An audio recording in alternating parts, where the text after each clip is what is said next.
Golden movie house पेश करता है Captain America Civil War. Movie की शुरुआत सन 1991 में होती है। यहाँ हमें हाइड्रा के बेस को दिखाया जाता है जहाँ बकी बार्न्स है। बकी बार्न्स को सबसे पहले captain America the first Avenger में दिखाया गया है। बाद में उसी captain America the winter soldier में भी दिखाया गया है। यानी कि बकी बार्न्स और कोई नहीं, वही विंटर सोल्जर है। फिर से हमें 1991 में दिखाया जाता है। यहाँ हाइड्रा के बेस में बकी बार्न्स का ब्रेन वॉश किया गया है क्योंकि उसे एक खास काम के लिए तैयार किया जाता है। बाद में हाइड्रा बकी बार्न्स को एक खास मिशन के लिए भेजता है जहाँ वो एक कार ड्राइवर का एक्सीडेंट कर देता है और उसकी कार की डिक्की में से सुपर सोल्जर सीरम चुरा लेता है जिससे कैप्टन अमेरिका को बनाया गया था। बकी बार्न्स ने जिसका एक्सीडेंट किया है वो आयरन मैन का पिता हॉवर्ड स्टार्क है और उस एक्सीडेंट में हॉवर्ड स्टार्क और उसकी पत्नी की मृत्यु हो जाती है। फिर प्रेजेंट में दिखाया जाता है जहां Wanda, captain America, black window और सीएम नाइजीरिया लागोस में बायोलॉजिकल वेपन चुराने आए हाइड्रा के एजेंट को रोकने आए हैं। वांडा, सैम और ब्लैक विडो हाइड्रा के एजेंट के साथी को रोक देते हैं। बाद में कैप्टन अमेरिका के सामने हाइड्रा का एजेंट आता है। उन दोनों के बीच में फाइट होती है। हाइड्रा का एजेंट लगभग हार चुका होता है लेकिन वो अपने बॉडी पर लगा हुआ बॉम्ब ब्लास्ट कर देता है। वहाँ पे ब्लास्ट होता है लेकिन वांडा उससे अपनी शक्ति से रोक देती है और उसे एक बिल्डिंग की तरफ फेंक देती है जिसमें कई लोग मारे जाते हैं। वांडा उसका जिम्मेदार खुद को मानते हैं। कैप्टन अमेरिका उसके पास आता है और उसको समझाता है कि हमारे काम में ऐसा होता है। बाद में एवेंजर्स की मीटिंग सेक्रेटरी ऑफ स्टेट से होती है और ये है 3DS रूस जिसको हम इनक्रेडिबल हल्क में दिखाया गया है। 3DS एवेंजर्स को कहते हैं कि तुम सब ने जितने भी मिशन किए हैं, हालांकि तुमने दुश्मन को मात दी है लेकिन तुम्हारी वजह से कई लोग मारे गए हैं। मेरी नज़र में तुम लोग गुनहगार हो।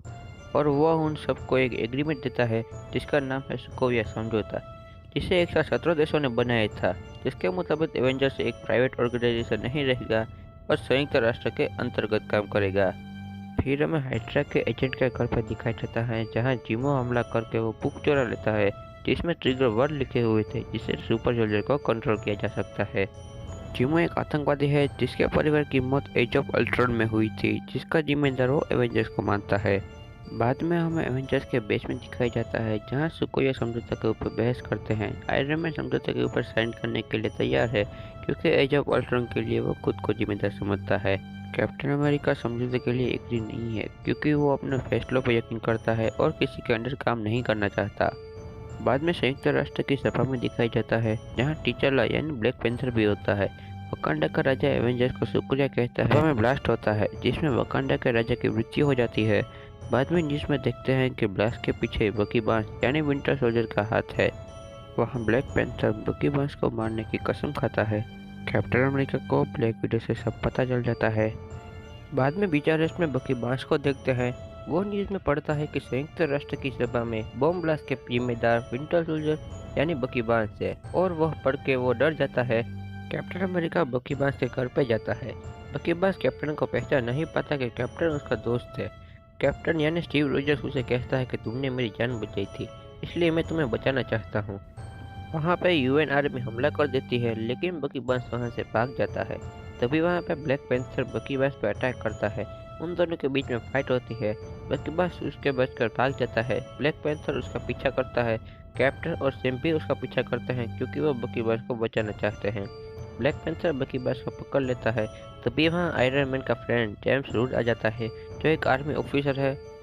जेम्स रूड सबको हिरासत में ले लेता है और उन सबको एक खास जगह पे ले जाते हैं जहाँ बकी बार्न्स को केज में कैद कर लिया जाता है। बाद में यूएन एक साइकेट्रिस्ट को भेजता है। यह जिमो होता है जिसके पास वो बुक होती है जिससे सुपर सोल्जर को कंट्रोल किया जा सकता है। जिमो बुक पढ़ के बकी बार्न्स को कंट्रोल कर लेता है। वहाँ पे कैप्टन अमेरिका और सैम आ जाते हैं। बकी बार्न्स उन दोनों पे हमला करता है। दोनों उसके सामने टिक नहीं पाते क्योंकि उसका सूट और वेपन जब्त कर लिया होता है। वहाँ पर आयरन मैन आता है। वो अपना सूट यूज़ नहीं कर सकता क्योंकि वो एग्रीमेंट साइन कर चुका है। आयरन मैन के पास उसका हाथ होता है जिससे वो बकी बार्न्स पे हमला करता है लेकिन वो अपने हाथ के साथ बकी बार्न्स के सामने टिक नहीं पाता। बकी बार्न्स टेरेस पे जाता है। जब वो हेलीकॉप्टर से जाने की कोशिश करता है तभी वहाँ कैप्टन अमेरिका आ जाता है और उसे रोक देता है लेकिन दोनों पानी में गिर जाते हैं। बकी बार्न्स बेहोश हो जाता है। कैप्टन अमेरिका उसे उठा कर ले जाता है। बकी बार्न्स होश में जाता है और नॉर्मल हो जाता है। बकी बार्न्स कहता है कि हाइड्रा का सिस्टम आज भी मेरे दिमाग के अंदर है। जिमो साइबेरिया के बारे में जानना चाहता था। साइबेरिया में हाइड्रा का एक बेस होता है जहां बकी बस को रखा गया था। फिर फ्लैशबैक में देखते हैं जहां फिर से 1991 में देखते हैं जहां बकी बांस ने ओवरस्टार की कार का एक्सीडेंट किया था और उसकी कार के डिक्की में से सुपर सोल्जर सीरम चुरा लिया था। बकी बांस कहता है कि उससे हाइड्रा बहुत सारे सुपर सोल्जर बनाता है। सारे सुपर सोल्जर हमला करते हैं इसलिए उसे वहां पर कैद कर लिया गया है। इसीलिए जिमो साइबेरिया के लिए गया है। कैप्टन अमेरिका उसे कहता है कि हमें उसे रोकना होगा। वहाँ पे 3DS रूस आयरन मैन को कहते हैं कि तुम्हें 36 घंटों के अंदर सबको पकड़ना होगा। यह एक की इज्जत का सवाल है। इसलिए आयरन मैन स्पाइडरमैन के घर पे जाता है और उसे अपने साथ काम करने के लिए कन्विंस कर देता है। फिर हवाई अड्डे पर दिखाया जाता है जहाँ क्लिंट वांडा और एंटमैन को लेके आता है। कैप्टन अमेरिका और बकी बास वहाँ से जाने की कोशिश करते हैं लेकिन वहाँ आयरन मैन और जेम्स रूट आ जाता है और वहाँ पर ब्लैक पैंथर भी आ जाता है। आयरन मैन कहता है कि रूस ने 36 घंटे दिए थे तुम सबको पकड़ने के लिए जिसमें 24 घंटे गुजर चुके हैं। यह है कि इज्जत का सवाल है।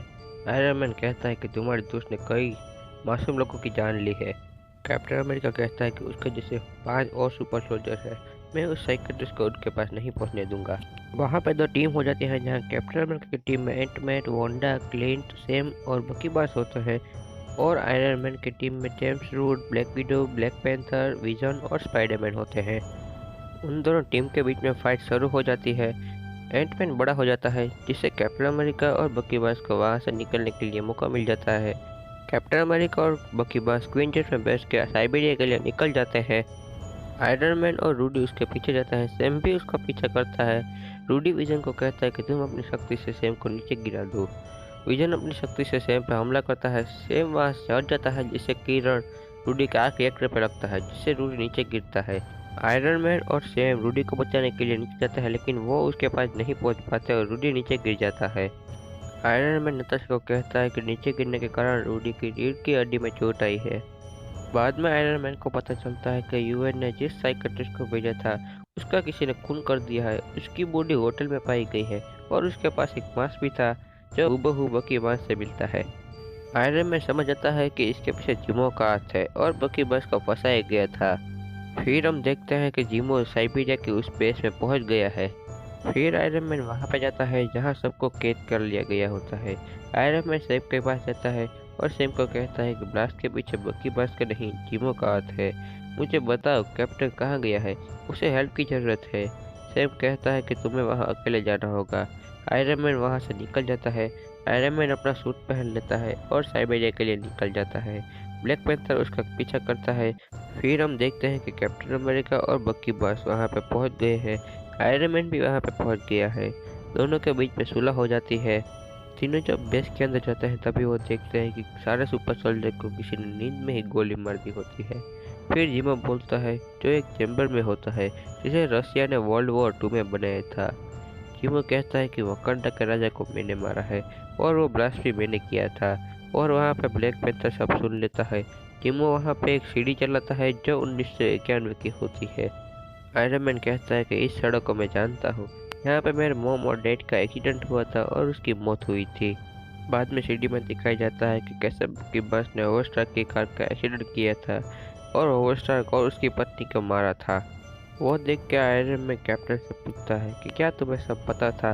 कैप्टन कहता है कि हाँ। आयरन मैन वो उसके कैप्टन पे हमला कर देता है और तीनों के बीच में फाइट शुरू हो जाती है। बकी बास आयरन के आर्क रिएक्टर पर अटैक करता है। आर्क रिएक्टर से एक रेत निकलती है जिससे बकी बास का वो हाथ जो उसकी ताकत था वो उसकी बॉडी से अलग हो जाता है। आयरन मैन कैप्टन को मारने वाला था। बकी बास आयरन मैन का पैर पकड़ लेता है जिससे कैप्टन अमेरिका आयरन मैन को उठा के जमीन पर पटक देते हैं और अपने शील्ड से उस पर हमला करता है और उसका सूट तोड़ देता है। लेकिन वो आखिरी बार सूट के आखिरी अक्षर पे करता है जिससे सूट बेकार हो जाता है। कैप्टन अमेरिका जब बकी बास को उठाता है आयरन मैन कहता है कि यह शील्ड मेरे डैड ने बनाई थी, तुम इसके लायक नहीं हो। कैप्टन अमेरिका शील्ड को वहाँ पे छोड़ देता है और वहाँ से चला जाता है। वहाँ पे ब्लैक पैंथर जिमो के पास जाता है। जिमो कहता है कि मेरे परिवार की मौत एज ऑफ अल्ट्रॉन में हुई थी जिसका जिम्मेदार एवेंजर्स है। तुम्हारे डैड अच्छे इंसान थे। जिमो के पास गन होती है। वो अपने आप को गोली मारने की कोशिश करता है। ब्लैक पैंथर उसे ऐसा करने से रोक देता है और अथॉरिटी के हवाले कर देता है। और वहाँ पे हम देखते हैं कि आयरन मैन रूडी के लिए एक्सोस्केलेटन सूट बनाता है जिससे रूडी चल सके। मिड क्रेडिट सीन में वकांडा में देखते हैं जहाँ कैप्टन अमेरिका और ब्लैक पैंथर बकी बास को आइस केज में डालते हैं जिससे वो अपने माइंड को रिकवर कर सके। और वहाँ पे मूवी का एंड होता है। ये मूवी 2017 में रिलीज हुई थी। IMDb ने इसको 7.8 की रेटिंग दी है। ये मूवी का बजट था $250 मिलियन और बॉक्स ऑफिस पे इसने कमाई की थी $1.153 बिलियन की। उम्मीद है आपको हमारी कहानी पसंद आई होगी।